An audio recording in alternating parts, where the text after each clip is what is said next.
В Елабуге маршрутки работают без кондукторов. Пассажирам билеты продают сами водители. В начале недели они получили смартфоны для проверки QR-кодов. По их словам, теперь процедура занимает чуть больше времени, чем обычно. А были у кого не было QR-кода? Да. Сказали выйти. Вышли? Это шоферам тяжело, нам-то что мы покажем им же. Время долго верят у них. Посмотрят с телефона только и все. Это долго? Нет, не так долго.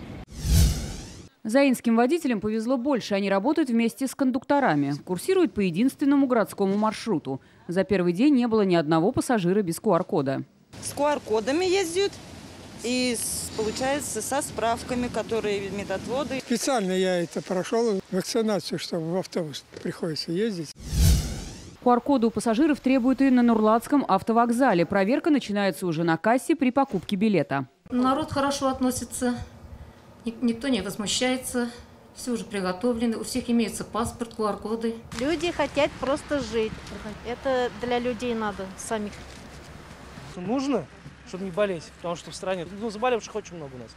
Я с пониманием к этому отношусь. В районах республики пассажиропоток не такой активный, как в больших городах, и привитых жителей здесь на порядок больше.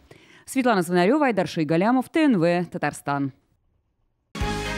Закажи рекламу на ТНВ. Телефон в Казани 5 705 100.